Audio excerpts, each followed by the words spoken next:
అందరికీ నమస్కారం. ఆలపాటి చమక్కులు కార్యక్రమానికి స్వాగతం. ఇవాల్టి 226వ ఎపిసోడ్కి సుస్వాగతం. పరమ పవిత్రమైనటువంటి మానవాళికి సకల విధాలా ఉపకరమైనటువంటి హితకరమైనటువంటి భగవద్గీతను గురించి మనం మాట్లాడుకుంటున్నాం గత 2 ఎపిసోడ్ల ద్వారా. ఇవాళ ఈ ఎపిసోడ్లో కూడా, బహుశా వచ్చే ఎపిసోడ్లో కూడా మనం భగవద్గీతను గురించి చెప్పుకోవాలి. యదా యదా హి ధర్మస్య గ్లానిర్భవతి భారత అభ్యుత్థానమధర్మస్య తదాత్మానం సృజామ్యహం అంటాడు గీతాచార్యుడు. యదా యదా హి ధర్మస్య, ఎప్పుడెప్పుడైతే ధర్మానికి గ్లానిర్భవతి భారత, ఎప్పుడెప్పుడైతే ధర్మానికి ఇబ్బంది కలుగుతుందో, గ్లాని కలుగుతుందో, అంటే ధర్మం క్షీణిస్తుందో, అప్పుడు ఆ ధర్మాన్ని నిలబెట్టడానికి, అధర్మాన్ని నశింపజేయడానికి నేనొస్తాను అని దేవుడు చెప్పినటువంటి విషయం. అవతరిస్తానని. అసలు అవతారం అంటే ఏంటండి? అవతరించడం అంటే ఏంటి? మత్స్యావతారం, కూర్మావతారం, వరాహావతారం, ఇంకా రకరకాల దశావతారాలు, ఇలా అవతారాలు ఇవన్నీ ఉంటాయి కదా. పైనుంచి కిందకి దిగి రావటం అవతారం. ఆయన పైన అక్కడ ఉంటాడు కదా, ఆయన పైనుంచి కిందకి రావడానికి. కిందకి ఎందుకు వస్తాడు? ఎప్పుడొస్తాడు? ఎప్పుడైతే ధర్మం దెబ్బతింటుందో, ఎప్పుడైతే అధర్మం పెట్టరేగిపోతుంటుందో, ఆ అధర్మాన్ని తగ్గించడానికి, ధర్మాన్ని పెంచడానికి, రక్షించడానికి, కాపాడటానికి పైనుంచి నేను వస్తాను అని యదా యదా హి ధర్మస్య అని చెప్పడం. అంటే భగవద్గీత అంటే ఏమిటి అని గనక మనం ఆలోచిస్తే అందులో లేని సబ్జెక్టే లేదు అంటాను నేనే కాదు, భగవద్గీతను గురించి అక్కడక్కడ అప్పుడప్పుడు వినేటువంటి మీరు కూడా నాతో ఏకీభవిస్తారు, ఎస్ అంటారు నాతో. మనిషి జీవితం ఎలా ఉండాలి?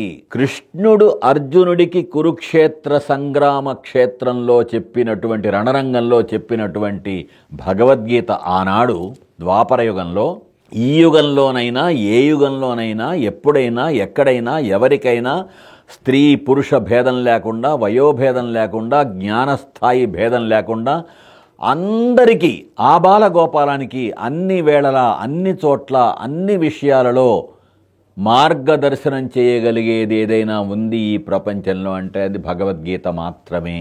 మనము ఒక్కోసారి స్పీచ్ ఇస్తుంటాం, ఎదురుగా ఆడియన్స్ ఉంటారు, ఆడియన్స్కి మనం స్పీచ్ ఇస్తూ ఉంటాం. ఇలా ఒక్కొక్క ఆడియన్స్తో, అది 1 to 1 కావచ్చు, 1 to 100s కావచ్చు, 1000s కావచ్చు, lakhs కావచ్చు, ఆన్లైన్లో అయితే crores కావచ్చు. ఇలా చెప్పేటువంటిది, కొంతమందికి మనం చెప్పేటువంటిది అందరికీ పనికొచ్చేటువంటిది, అందరినీ ఉద్దేశించి చెప్పేటువంటిది. ఆ విధంగా చేశాడు కృష్ణుడు ఆ పని.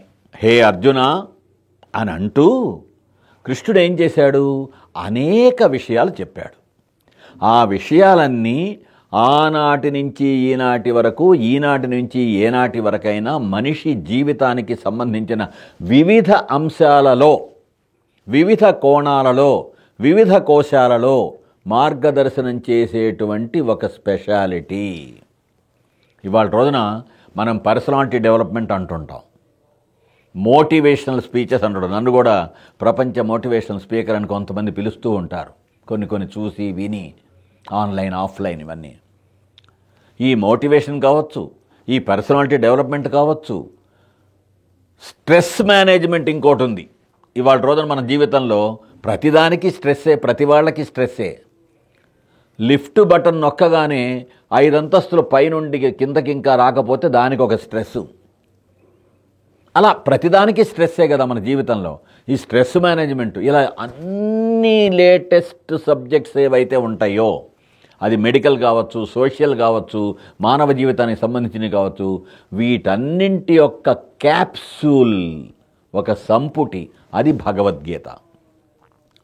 అర్జునుడనేటువంటి ఒక క్యారెక్టర్ని పెట్టుకొని ఈ శ్రీకృష్ణ పరమాత్మ ఏం చేశాడు? భగవద్గీత బోధించాడు. మన కథలో ఏంటి? ఆయన యుద్ధం చేయనని చెప్పి వెళ్ళిపోతుంటే ఆయన ఆపి, ఇవి ఆగ్రా బాబు అని చెప్పి మొత్తం చెప్పిన తర్వాత, అయితే నేను యుద్ధం చేస్తానన్నా టకటక యుద్ధం చేశాడు. కురుక్షేత్ర సంగ్రామం జరిగింది, ముగిసింది, అంతా అయిపోయింది. అది కథ. కృష్ణ పరమాత్మ చేసిందేంటి? అర్జునుడనేటువంటి వాణ్ణి ఎదురుగా టార్గెట్గా పెట్టుకొని సమస్త మానవాళికి పనికొచ్చే విధంగా అనేక అంశాలని అందరికీ అర్థమయ్యేలాగా సులభంగా చెప్పాడు. వాసాంసి జీర్ణాని యథా విహాయ నవాని గృహ్ణాతి నరో పరాణి అన్నాడు అనుకోండి. చిరిగిన పాత వస్త్రాలని ఏ విధంగానైతే మనం పక్కన పడేసి కొత్త బట్టలు ధరిస్తామో, అదేవిధంగా ఈ అజరామరమైనటువంటి, అజరామరం అంటే ఆ జర మర అంటే ఏంటి? ఆ అంటే లేనిది, జర అంటే ముసలితనం, మర అంటే మృత్యువు, అంటే ముసలితనం కానీ మృత్యువు కానీ లేకుండా ఎప్పటికీ ఉండేటువంటి ఆత్మ, చిరంజీవి ఆత్మ, నిత్యనూతనమైనటువంటి ఆత్మ. ఈ ఆత్మ ఏం చేస్తుంది? పాత బట్టలు చిరిగిపోయిన తర్వాత మనం పక్కన పడేసి కొత్త బట్టలు ఏ విధంగా ధరిస్తామో, అదేవిధంగా ఈ ఆత్మ అనేటువంటిది ఒక శరీరాన్ని వదిలేసి ఇంకొక శరీరాన్ని ధరిస్తుంది అని చెప్పడం అని ఉందే. ఇలా ఒకటి కాదు, మీరు భగవద్గీతలోని 18 అధ్యాయాల్లోని 700 శ్లోకాలలో ఏ శ్లోకం తీసుకున్నా కూడా మనిషి జీవితానికి పనికొచ్చేటువంటి విషయాలు. సో కాబట్టి ఏం చేశాడు? అర్జునుడిని ఎదురుగా పెట్టుకొని అర్జునుడి ద్వారా కృష్ణ పరమాత్మ ఆనాడు చెప్పినటువంటి విషయాలు ఎప్పటికీ ever lasting, ever new and useful to the core, absolutely useful. అటువంటి భగవద్గీతని మనం ఏం చేస్తున్నాం? ఒక పుస్తకంలాగా తీసుకొని ఒక నవలో, ఒక కథో, ఒక పుస్తకమో ఇంకోలాగా ఒక పక్కన పెడుతున్నాం. అది కాదు కావలసింది. భగవద్గీత ఏమిటి? భగవద్గీత మన కోసం, అర్జునుడికి కృష్ణుడు బోధించాడనేటువంటిది ఒక చిన్న కథే తప్ప మానవాళికి అవసరమైన అనేక విషయాలని బోధించాడు ఆయన. వాటిని మనం తెలుసుకుందాం అనేటువంటి విషయం భగవద్గీతని తలుచుకోగానే మన మనస్సులో మెదలాలి, తళుక్కున మెరవాలి అనేటువంటి విషయాన్ని మనం చెప్పుకుంటూ ఇంకొక మాట చివరిలో ఏం చెప్పదలుచుకున్నానంటే, అనేక విదేశాలలో భగవద్గీతకు ఎంతో ప్రాముఖ్యం ఇస్తున్నారు. దీన్ని మించిన పర్సనాలిటీ డెవలప్మెంట్ కోర్స్ లేదు, దీన్ని మించినటువంటి మోటివేషనల్ స్పీచెస్ లేవు అని చెప్పి ఎక్కడెక్కడ దేశ విదేశాల వాళ్ళంతా మెచ్చుకుంటున్నారు. అటువంటిది మనమేమో ఎవరో చనిపోతే భగవద్గీత పెట్టుకోవటం, లేదా పుస్తకం కొనుక్కొని అక్కడ పడేయటం అనే తప్ప భగవద్గీత యొక్క అసలుతనాన్ని మనం గ్రహించలేకపోతూ ఉండటం సరికాదు అనేటువంటి విషయం ఎవరి గుండెల మీద చెయ్యి వేసుకొని వాళ్ళు ఆలోచిస్తే ఖచ్చితంగా వాళ్ళకి అర్థమయ్యే సత్యం అని తెలియజేస్తూ సెలవు. మళ్ళీ వచ్చే ఎపిసోడ్లో కలుసుకుందాం. అంతవరకు సెలవు. సే లవ్, ప్రేమతో ఎప్పటికీ మీ ట్యాగ్లైన్ కింగ్ డాక్టర్ ఆలపాటి.